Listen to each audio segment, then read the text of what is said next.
Olá a todos, sejam bem-vindos a mais um vlog. Hoje quero falar, obviamente, de Hollow Knight Silksong, o jogo do momento, aquele que é considerado o GTA 6 dos jogos indie.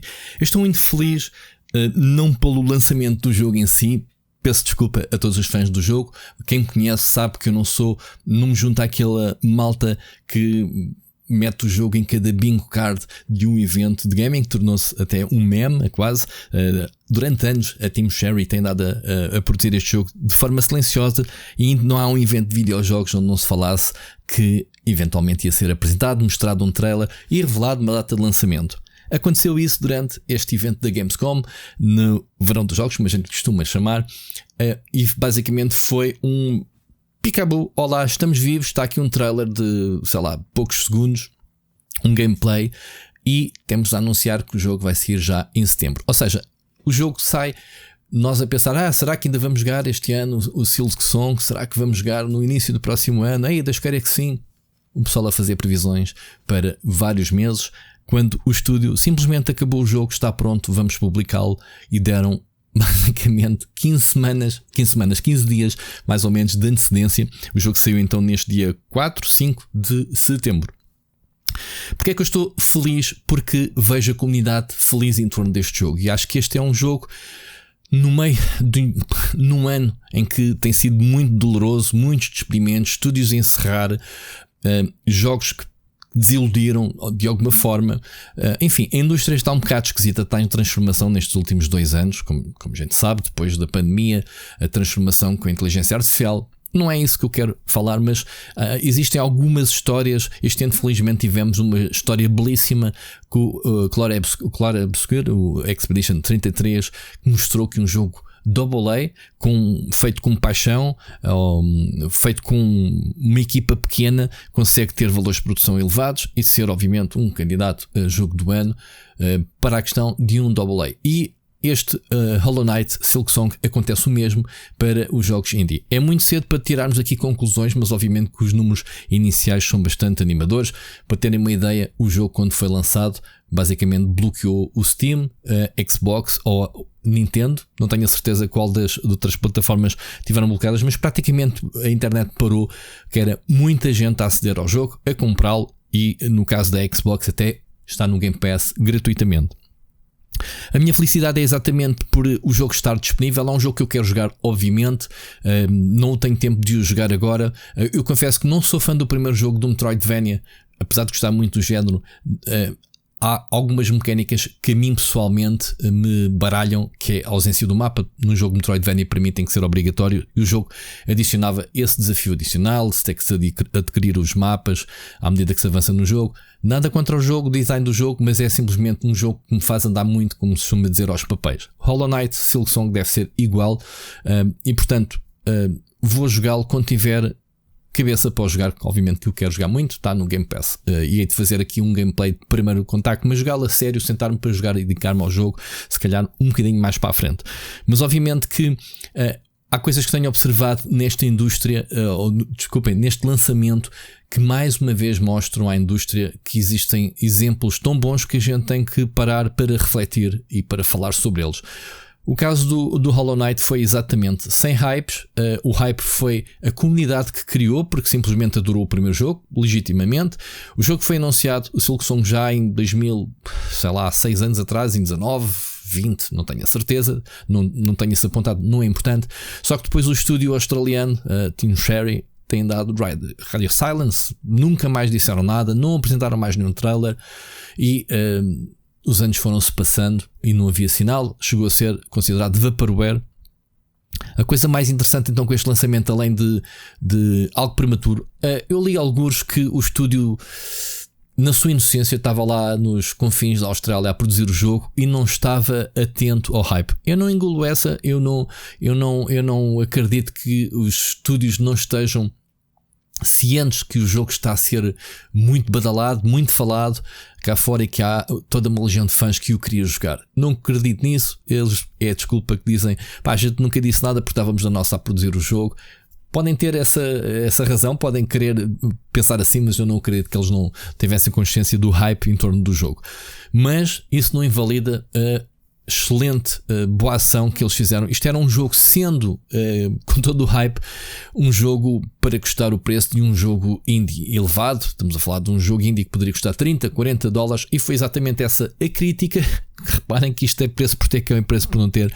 O jogo saiu a um surpreendente preço de 20 euros ou de 19, e qualquer coisa não chegou aos 20 euros. Portanto, só não comprem este jogo quem não quiser. Obviamente que isso arrebentou.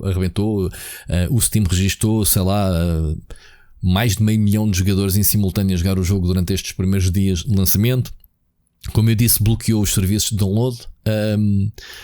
Significa que, obviamente, toda a gente quer jogar o jogo, e depois vamos ver as notas dos próprios jogadores no Steam, e são overwhelming positivos. Nem sequer, tanto quanto eu sei, o estúdio mandou reviews, códigos de reviews antecipadas. Portanto, não há reviews. Normalmente este sinal significa flop para os jogos. Estúdios que têm consciência que o seu jogo não é assim nada de especial, então evitam as reviews antes do lançamento do jogo. Acho que este é um jogo exatamente o contrário. Eles simplesmente não quiseram ir à boleia dessa, queremos quer não, publicidade adicional, né? Temos as reviews antes do jogo a confirmar que o jogo é bom, e depois, obviamente, que isso aumentaria as vendas. Portanto, tudo a fazer certo, um preço super acessível.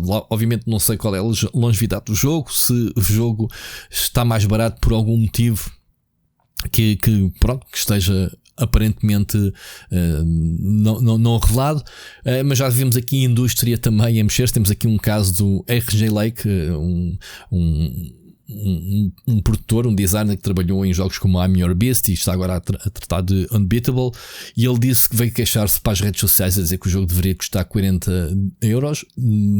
Isto porque está aqui a causar alguns transtornos ao resto da indústria indie. Está a criar aqui precedentes de preço em que depois as pessoas começam a comparar: então, mas o Silksong custou 20, este agora estão-me a pedir 30, 40, e isso obviamente que é verdade. Nós vamos comparar, os jogos saem como referência, e o Silksong, sendo muito bom a 20 euros, cria aqui um novo standard, e a indústria indie está um bocadinho aflita, porque obviamente que há jogos indie que custam desde meia dúzia de euros a vários euros.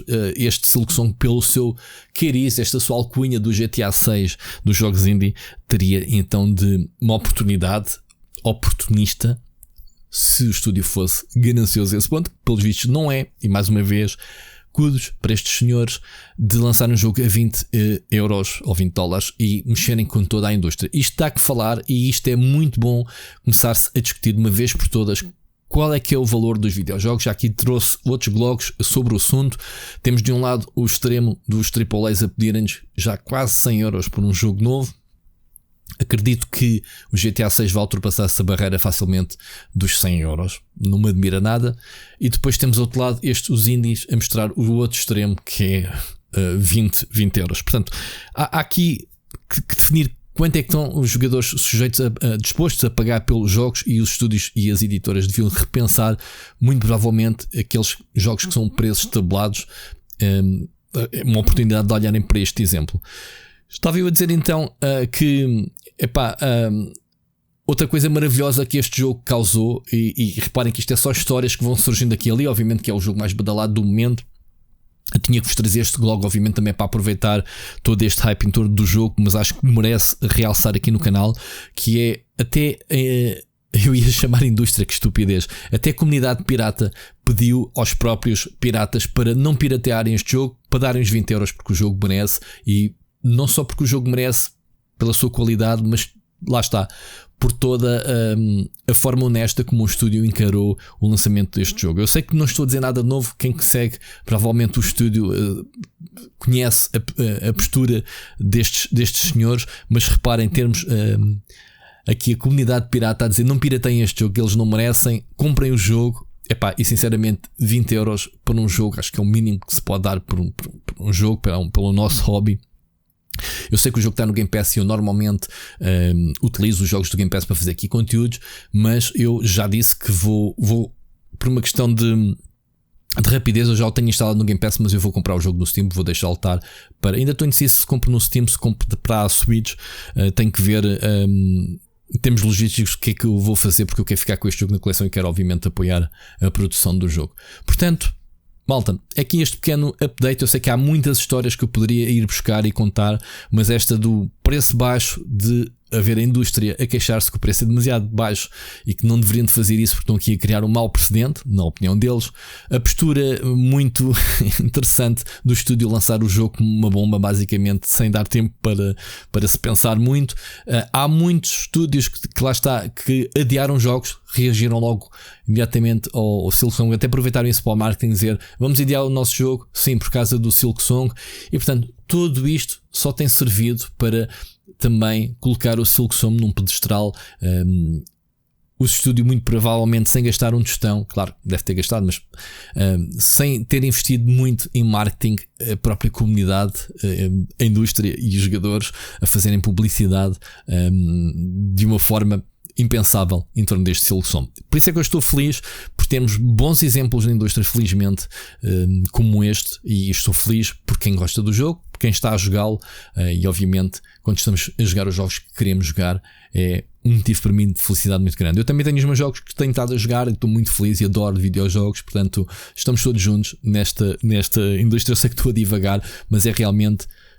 Estou feliz pelo Silksong. Digam nos comentários o que é que vocês acharam deste lançamento de Silksong, se já estão a jogá-lo, se pretendem jogar, se há mais alguma história que me tenha passado aqui ao lado e que vocês queiram partilhar comigo. Obviamente, Silksong é o jogo do momento. Obrigado por assistir e vemos no próximo vídeo. Um grande abraço.